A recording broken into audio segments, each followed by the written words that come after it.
Welcome to the best gambling show on the internet. 2 weeks in a row, we've hit these teasers out of the park. We've been beating Vegas with these teasers. Let's get to the teasers on week 6. Leave your comment, subscribe. I will be live tomorrow afternoon. I don't know the exact time with all of your questions. So the first teaser I want to start with, I'm going to make that Detroit -3 against Jacksonville. I'm going to make that Detroit +4. And everyone knows I have plenty of complaints about Detroit, but I have even more complaints about this Jacksonville Jaguar team.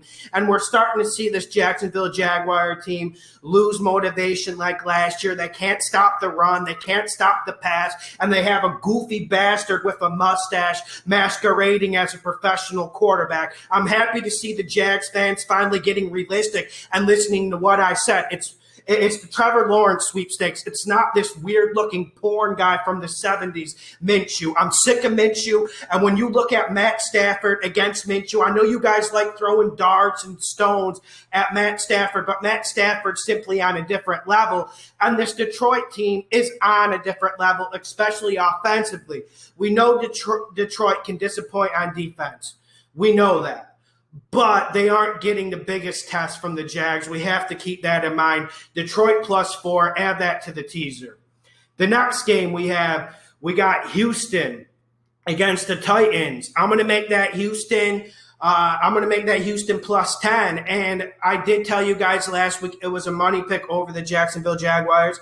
And I don't see anything different from that. I think Deshaun Watson keeps this game close. And the Titans – listen, I've been high on the Titans all year, and you guys are going to shrill me for changing my pick. I originally had the Titans against the Bills, and of course I changed it last minute.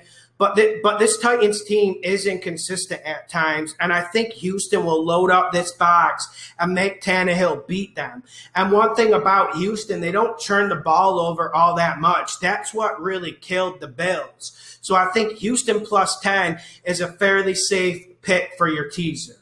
The next game, we got Denver against New England. That spread's been moving up. When I looked at it today, it was +11. Let's make that +11. Let's turn it into +18.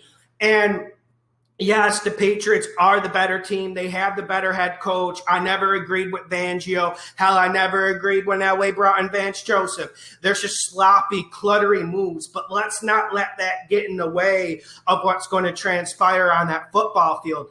Denver will keep this game fairly close. And I don't know about you guys, but I feel pretty snuggy and comfy with that +18. Melvin Gordon getting that DUI threw a little bit of a wrench in it, I'm not going to lie, and we haven't heard 100% that Drew Lock's going to come out and start, but I'm planning on Drew Lock starting. I'm planning on Phillip Lindsay being active, so I think that's enough for Denver to keep this game close. And plus, let's not forget, if you look at the weapons on offense, Denver's got the better offense. Denver has more inspiration and explosion. Sutton, Judy, Noah Fant. These are options that Cam Newton simply doesn't have. He just has a slow white guy in Edelman. Yes, Cam Newton's been playing good, but I think we all need to pump the brakes a little bit on the Patriots. And listen, I'm never one to tell you guys not to give the hoodie Bill Belichick credit or not to appreciate some of the things the Patriots are doing. But at a certain point, you guys need to sit down and look at this roster and stop telling me that if Cam Newton started against the Chiefs, they would have beat Mahomes. Like, just pump the brakes on the Patriots a wee bit. This +18 should be enough points to do it. Next game, we got mini. Some are saying they're -3. Some bookies are saying they're -4. I'll go with the -4 because I feel confident. Let's change that mini -4 to mini +3. And Minnesota's been getting that run game going, and that's one thing Atlanta can't stop. And when you keep Atlanta off the field, when you tire out their defense, you're going to put up a lot of points. And then to really make Minnesota's offense suffer, to make them look bad, you need to provide a pass rush. And that's something we haven't seen out of Atlanta in, 3 or 4 years. I do think Atlanta gets a little bit of boost now that Dan Quinn's not there. So let's be safe here. This is why I put it on the teasers, and I told you don't make it a money pick. But this Atlanta team's struggling. And Matt Ryan's struggling. And one thing about the Falcons is they're a really bad situational football team. They could put up 500 yards against this Minnesota defense easy. This is the worst Minnesota defense I've seen in like 6-7 years. But that doesn't mean they'll convert in their red zone. Also, it doesn't mean their tackles will hold up in the big moments against Ngakoue. I think Minnie forces a few turnovers, and that's the difference.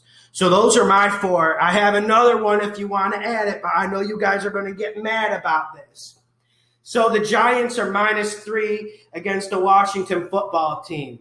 I'm going to make that +3 for Washington. I'm going to turn it into a +10. And listen, this is World War I status. I'm just digging the trench and just covering my eyes and just shooting here. But I think this Washington defense will step up. But I was worried with some things. They can't cover a lick. Chase Young's in coverage on 3rd and 7 situations. I wasn't understanding that. Kyle Allen looked good at times until the injury. It looks like Kyle Allen's a full go. And then you talk about Daniel Jones, and you should say, okay, both of these guys really aren't good. This Giants offense really does nothing for me. On this Giants offense, they've been running the ball pretty damn good the last 2 weeks. I think it stops against Washington, and I think you see less of Washington's weaknesses getting exposed. So I like that Washington +10. Let's look at some other games I know you guys are considering. Some people want to talk about Chicago, Carolina. Carolina's down to -1. I wouldn't be opposed to making that Carolina +6. I think that's a field goal game either way. So if you put that on your teaser, I would not besmirch you. I'm not really interested in touching this Green Bay-Tampa Bay game. I do think Tampa Bay is going to have a big response. They get 10 days rest before this game. Prime time, Brady versus Rodgers, 4:30 in the afternoon, all of America watching. I expect a big performance from Tampa Bay, but we need to watch their injuries. I believe Godwin's still out and Mike Evans is banged up, but Mike Evans played last week and he played pretty good. Brady just really needs him in the red zone. Another one I was considering was moving that Miami -9, moving it down to -2 against the Jets. That's pretty safe, but with these teasers, the rationale is I like taking the points and understand, I like moving the Denver +11. I like moving that up to +18, for instance. I don't like shrinking the points. I did it with Minnie. I made an exception, but I wouldn't be opposed if you guys threw that Miami one on. I'm going to think about that more as the week goes on. Another one that I'm rather interested in, but I'm a little bit gun-shy because I don't know the Jimmy G situation. I really want to make that +3.5 for San Fran. I want to make it +10.5. And everyone's saying I'm hating on the Rams. No, you guys all said I was an idiot week 1 when I told you guys to bet the Rams against the Cowboys. I knew the Rams were going to be somewhat serious this year. I knew they were going to have a little bit of a renaissance. So watch that game. I think if you look at San Fran's schedule, if you guys just look at these next 5-6 games for San Fran, I've never seen a more murderous streak. So this might be one of their easiest games they have in the next 6 weeks. So watch that. San Fran needs this. They need this more than the Rams. And the last game I want you guys to look at is the Cincy-Indianapolis game. Right now it's -8 on some bookies, -7.5. I would like to push that +8 for Cincinnati. I would like to push it up to +15. It just depends how you guys are feeling about it. Like we've had some comments saying the Colts are a rather spastic team and it is dangerous betting against them or even for them. But I would feel pretty comfortable for the Cincy +15. Make sure you hit the like buttons. Make sure you subscribe. I will be live Friday, late afternoon. Leave your questions in the community section. It's easier for me to find, or you can leave them on the live stream. Hit the like button, subscribe. You're the reason why we're growing.